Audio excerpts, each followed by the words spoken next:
Hello everyone, welcome back my channel simplify CTET में आप सभी का बहुत बहुत स्वागत है। आज की वीडियो में हम लोग देखेंगे बीएड एंट्रेंस एग्ज़ाम जो 2025 में होने वाला है, उससे रिलेटेड क्वेश्चन आंसर जो बार बार पेपर में पूछे जा रहे हैं।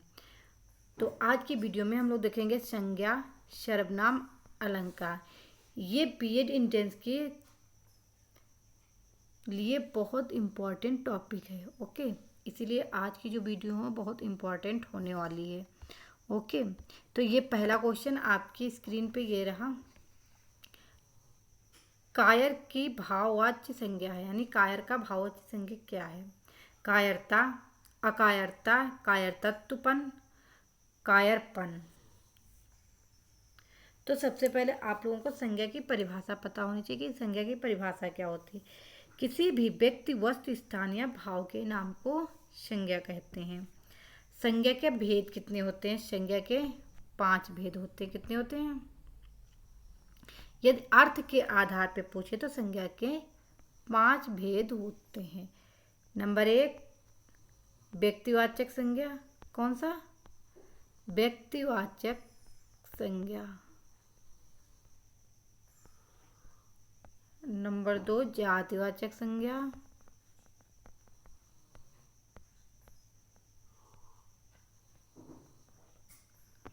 Third number, भाववाचक।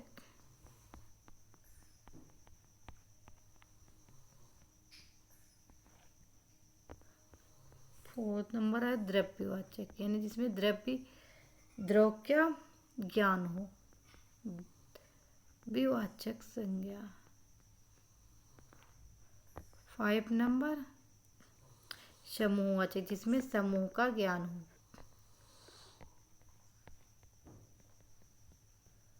ओके, ये 5 प्रकार के संज्ञा के भेद होते हैं। व्यक्तिवाचक, जातिवाचक, भाववाचक, द्रव्यवाचक, समूहवाचक। ओके, तो इस क्वेश्चन का जो राइट आंसर है बी, इस क्वेश्चन का राइट आंसर है। ओके, नेक्स्ट क्वेश्चन देखिए। कवि शब्द में कौन सी संज्ञा है? तो आप लोग कमेंट करिए कि कवि शब्द में कौन सी संज्ञा है। तो इस क्वेश्चन का जो राइट आंसर है जाति, यानी जातिवाचक इस क्वेश्चन का राइट आंसर है। बी इस क्वेश्चन का राइट आंसर है। ओके, निम्न में से कौन सा शब्द व्यक्तिवाचक संज्ञा है? गाय, पहाड़, यमुना, आम। अब देखिए, जो आम है ये भी समूह है, पहाड़ भी समूह, मतलब बहुत सारे पहाड़ जो सकते हैं। गाय, गाय। जो यमुना है ये व्यक्तिवाचक है, इससे व्यक्ति का बोध होता है कि गाय क्या है। ओके, यानी सी इस क्वेश्चन का राइट आंसर है। कौन सा शब्द जातिवाचक संज्ञा नहीं है? जवान, बालक, सुंदर, मनुष्य। अब देखिए, जो जवान है ये भी एक जातिवाचक बोध हो रहा है, बालक भी जातिवाचक, मनुष्य भी। लेकिन सुंदर क्या है? सुंदर से सुंदरता बना है, तो ये भाववाचक है, तो जातिवाचक संज्ञा नहीं है। नहीं का भाई निगेटिव, का भाई निगेटिव, यानी सी इस क्वेश्चन का राइट आंसर है। ओके, भाववाचक संज्ञा पद है भूकंप, विधायक, बचपन, परस्पर। तो इस क्वेश्चन का जो राइट आंसर है बचपन। इससे क्या एक भाव आता है, ना कि कोई जात या समूह। ओके, तो इस क्वेश्चन का जो राइट आंसर है सी इस क्वेश्चन का राइट आंसर है। नेक्स्ट क्वेश्चन ये रहा आपकी स्क्रीन पे। ऊंचाइयां नापनी है तो पर्वतों की सैर करो। रेखांकित पद का संज्ञा भेद इंगित करता है। भाववाचक, समूहवाचक, व्यक्तिवाचक, जातिवाचक। तो इस क्वेश्चन का जो राइट आंसर है दोस्तों भाववाचक है, यानी ए इस क्वेश्चन का राइट आंसर है। नेक्स्ट क्वेश्चन ये रहा। टिड्डियां हैं कैसी हैं? जातिवाचक संज्ञा, भाववाचक, व्यक्तिवाचक, गुणवाचक।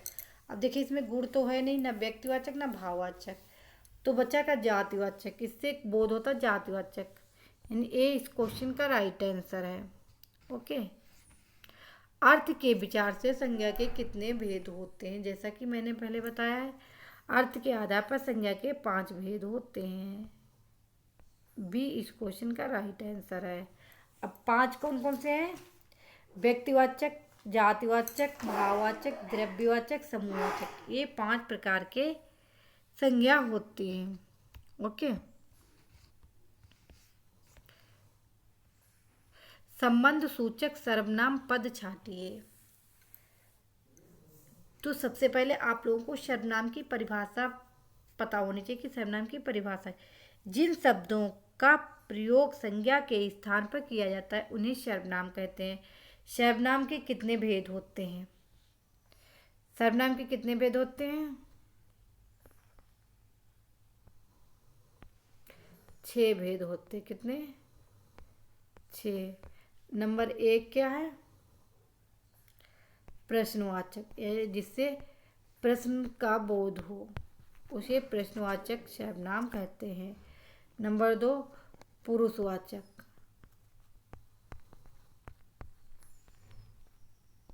सर्वनाम। नंबर 3 निजवाचक।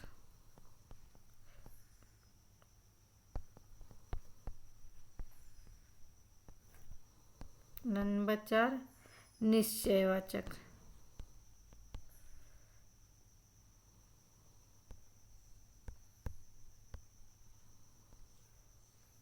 नंबर 5 अनिश्चयवाचक सर्वनाम।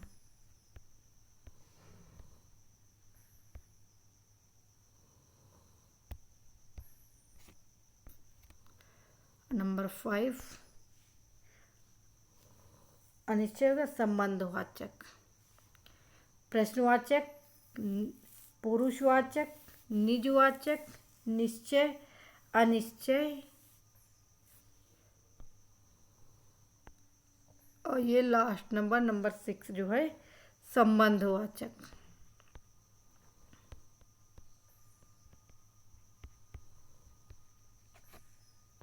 ये 6 प्रकार के सर्वनाम हो गए। ओके, तो इस क्वेश्चन में क्या पूछा गया? संबंध। संबंध कौन जोड़ता है?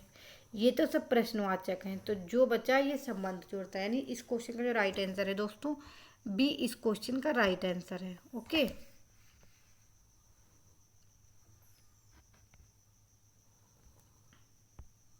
आप भला तो जग भला वाक्य में सर्वनाम के किस भेद का बोध होता है? निश्चयवाचक सर्वनाम, निजवाचक, संबंधवाचक सर्वनाम, प्रश्नवाचक।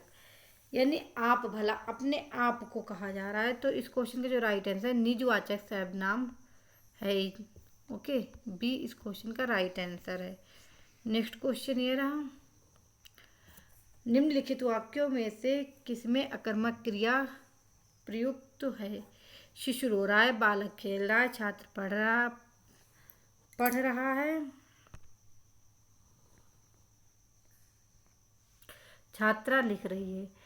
तो ये सब सकर्मक क्रिया है। बचा क्या? अकर्मक ए, शिशु रो रहा है, ये एक अकर्मक क्रिया है। रोना, सोना, ये सब अकर्मक क्रिया में आते हैं। ओके, निम्नलिखित में कौन सी अकर्मक क्रिया नहीं है? उगना, उड़ना, जागना, ये सब क्या है? अकर्मक।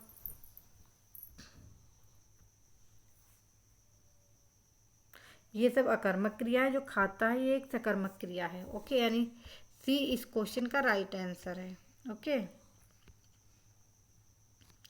ललित आम खाता है, इस वाक्य में क्रिया का कौन सा रूप प्रयुक्त हुआ है? अकर्मक, प्रेरणार्थक, पूर्वकालिक, सकर्मक। तो इस क्वेश्चन का जो राइट आंसर है मित्रों, डी, यानी सकर्मक क्रिया का बोध हुआ है। ओके, सुमित सो रहा है, वाक्य में क्रिया का भेद है। देखिए, सोना, रोना, ये सब अकर्मक क्रिया में आते हैं, तो इसमें भी सो रहा है, तो इसीलिए इस क्वेश्चन का जो राइट आंसर है दोस्तों, ए, यानी इसमें अकर्मक क्रिया का बोध हो रहा है। वह बहुत अच्छा लड़का है, वाक्य में वह कौन सा सर्वनाम है? यानी इसका संबंध जोड़ा गया है, तो इस क्वेश्चन का जो राइट आंसर है दोस्तों, यानी बी इस क्वेश्चन का राइट आंसर है। ओके, उसकी माताजी बीमार है, वाक्य में सर्वनाम है। संकेतवाचक, संबंधवाचक, अन्य पुरुषवाचक, निजवाचक। यानी ये तो पता नहीं ये कौन है, ये अन्य पुरुष, यानी इसीलिए सी इस क्वेश्चन का राइट आंसर है। उसकी उसकी कौन है ये तो कंफर्म नहीं है कौन है, कोई भी हो सकता है। उसका भाई खेलता है, वाक्य में सर्वनाम है। संबंधवाचक, पुरुषवाचक, निजवाचक, निश्चयवाचक। तो इस क्वेश्चन का जो राइट आंसर है मित्रों पुरुषवाचक। ओके, बी इस क्वेश्चन का राइट आंसर है। जिन सर्वनाम शब्दों का प्रयोग कर्ता के साथ अपनापन बतलाने के लिए किया जाता है उन्हें कहते हैं संबंधवाचक सर्वनाम, संकेतवाचक, निजवाचक, प्रश्नवाचक। माने अपनेपन, तो निजी, निजी खुद के लिए। तो इसीलिए इस क्वेश्चन का राइट आंसर है सी इस क्वेश्चन का राइट आंसर है दोस्तों। ओके, अपनेपन के लिए उसे निजवाचक सर्वनाम कहते हैं। जिस सर्वनाम से किसी निश्चित वस्तु का बोध ना हो उसे कहा जाता है। ये तो कंफर्म नहीं है कौन है, कैसा है, क्या है, तो वहाँ पे अनिश्चयवाचक सर्वनाम आएगा। यानी इस क्वेश्चन का जो राइट आंसर है डी इस क्वेश्चन का राइट आंसर है। ओके, प्रश्नवाचक सर्वनाम वहाँ होता है जहाँ अपने बारे में बताया जाए। इसमें तो प्रश्न का कोई उठा नहीं, तो ये गलत है। किसी के बारे में प्रश्न किया जाता है, इसे छोड़ देते हैं। किसी के संबंध में बारे बताया गया है भी, तो सुनने के बारे में बात की जाती है भी गलत। तो प्रश्न का भाई प्रश्न, यानी बी इस क्वेश्चन का राइट आंसर है। ओके, बीती विभावरी जागरी अंबर पनघट में डुबो रही तारा ऊषा घटनागरी। इन पंक्तियों में कौन सा अलंकार है? तो सबसे पहले आप लोगों को अलंकार की परिभाषा पता। अलंकार शब्द जो है अलम एवं कार के योग से बना है, जिसका अर्थ होता है आभूषण या विभूषित, जिसे सजावट के रूप में प्रयोग किया। जैसे जो लेडीज होती हैं वो देखिए जित पहन ओढ़ लेती हैं, यानी सजावट कर लेती है अपना, तो कितनी सुंदर लगती है। उसी प्रकार जो अलंकार है उसे भी सजाया जाता है। ओके, अलंकार के दो भेद होते हैं, एक अर्थालंकार और एक शब्दालंकार। अब इस क्वेश्चन का जो राइट आंसर है दोस्तों, आप लोग कमेंट करिए इस क्वेश्चन का राइट आंसर क्या होगा। यानी रूपक, ए इस क्वेश्चन का राइट आंसर है। ओके,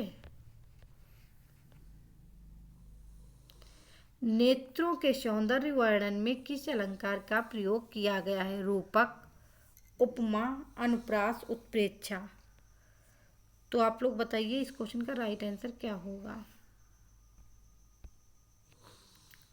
तो इस क्वेश्चन का जो राइट आंसर सी इस क्वेश्चन का राइट आंसर अनुप्रास। अब देखिए आप लोग, अनुप्रास की परिभाषा भी आप लोगों को पता होना चाहिए कि अनुप्रास की परिभाषा क्या होती है। जहाँ एक ही वर्ण की आवृत्ति बार बार हो वहाँ पे अनुप्रास अलंकार होता है। ओके, यानी सी इस क्वेश्चन का राइट आंसर है। नेक्स्ट क्वेश्चन ये रहा, शोहत ओढ़े पीत पर श्याम सलोने गात मनो नीलमल सैल पर आतप पर प्रस्तुत पंक्तियों में कौन सा अलंकार? अनुप्रास, उपमा, रूपक, उत्प्रेक्षा।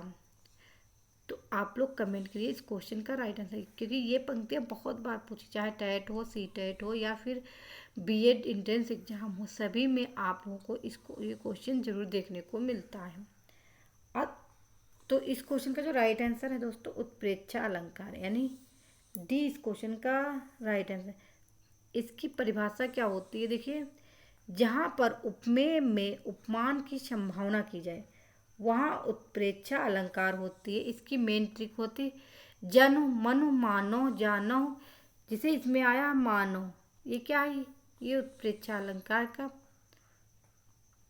इससे भी आप लोग रिलेटेड कर सकते हैं, अपनी एक पहचान बना सकते हैं कि इस क्वेश्चन में कौन सा अलंकार होगा। ओके, यानी डी इस क्वेश्चन का राइट आंसर है।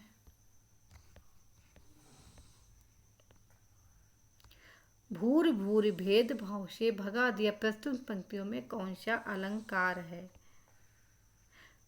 रूपक, यमक, अनुप्रास, उत्प्रेक्षा। तो इस क्वेश्चन का जो राइट आंसर है दोस्तों अनुप्रास अलंकार। ओके, नेक्स्ट क्वेश्चन ये रहा आपकी स्क्रीन पे, तरन तनुजा तरतमाल तरुवर बहुछाये में अलंकार है? यमक, अनुप्रास, रूपक, उत्प्रेक्षा। तो इस क्वेश्चन का जो राइट आंसर बी यानी अनुप्रास अलंकार है। इन पंक्तियों में। ओके। 3 बेर खाती थी, वो 3 बेर खाती है, उपयुक्त में कौन सा अलंकार है? अब आप लोग कमेंट करके बताइए कि इसमें कौन सा अलंकार होगा। यमक, उत्प्रेक्षा, श्लेष, रूपक। तो इस क्वेश्चन का जो राइट आंसर है दोस्तों श्लेष। अब श्लेष की परिभाषा है जहाँ एक शब्द का एक ही बार प्रयोग होता है परंतु उसके अर्थ अनेक होते हैं, वहाँ श्लेष अलंकार होता है। जैसे 3 बेर खाती थी, 3 बेर खाती हो, इन दोनों का अर्थ अलग अलग है। ओके, इसीलिए यहाँ पे सी अलंकार है, यानी श्लेष अलंकार का प्रयोग हुआ है।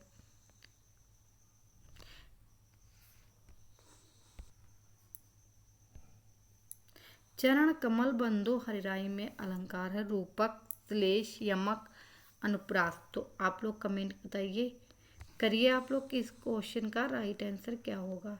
इस क्वेश्चन का राइट आंसर है मित्रों, यानी ए इस क्वेश्चन का राइट आंसर है। इन पंक्तियों में रूपक अलंकार का बोध हुआ है। ओके। मेरी भव बाधा हरो, राधा नागर सोए, जा तन की साई परे, श्याम हरित दुति होए।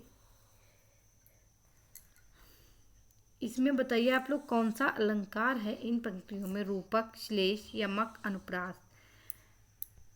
तो इस क्वेश्चन का जो राइट आंसर है श्लेष, यानी बी इस क्वेश्चन का राइट आंसर है। ये क्वेश्चन बहुत बार रिपीट हुआ है। अलंकार के कितने भेद होते हैं? जैसा कि मैंने अभी ऊपर बताया, 2, 3, 4, 5, यानी 2 होते, शब्दालंकार, अर्थालंकार। ओके, नेक्स्ट क्वेश्चन देखिए। निम्नलिखित पंक्तियों में कौन सा अलंकार है? फूले का सकल मही छाई, जनु बरसात ऋतु प्रकट बुढ़ाई। अतिशयोक्ति, अनुप्रास, उत्प्रेक्षा, उपमा। अब देखिए इसमें ट्रिक क्या, हमने जैसे उत्प्रेक्षा में बताई थी जनु जानो मनु मानो पाया था, तो इसमें जनु आ गया, तो इसीलिए उत्प्रेक्षा अलंकार है। ओके। अतिशयोक्त में बढ़ा चढ़ा कर वर्णन किया जाता है। निम्नलिखित में से कौन सा शब्दा अलंकार है? उपमा, रूपक, उत्प्रेक्षा, ये सब अर्थालंकार के अंतर है। जो यमक है ये शब्दालंकार के अंतर्गत आती है, यानी डी इस क्वेश्चन का राइट आंसर है। ओके, ये रहा आज की सीरीज का लास्ट क्वेश्चन। उषा सुनहरे तीर बरसती, अन्य लक्ष्मी सी उदित हुई में अलंकार है। उपमा अलंकार, मानवीकरण अलंकार, संयुक्त अलंकार, विशेषित अलंकार, यानी ये मानव द्वारा बनाया गया है, इसीलिए इस क्वेश्चन का जो राइट आंसर है मानवीकरण अलंकार है, यानी बी इस क्वेश्चन का राइट आंसर है। ये आज की वीडियो आप लोगों को कैसी लगी? यदि अच्छी लग रही और ये आप लोगों के लिए लाभदायक है तो मेरे चैनल को लाइक एंड ज़रूर शेयर करिए, जिससे मेरी सभी आने वाली वीडियो आप लोगों को आसानी से मिल जाए। ओके, और आप लोगों का फ़ायदा भी हो मेरी इस वीडियो से, इसीलिए मेरे चैनल को लाइक एंड शेयर जरूर करिए। नेक्स्ट वीडियो में नेक्स्ट टॉपिक के साथ फिर मिलती हूँ, तब तक आप लोग मस्त रहिए और अपना पढ़ते रहिए, पेपर की अच्छे से तैयारी करिए जिसमें आप लोगों के अच्छे नंबर आए बीएड एंट्रेंस एग्जाम में। Thank you.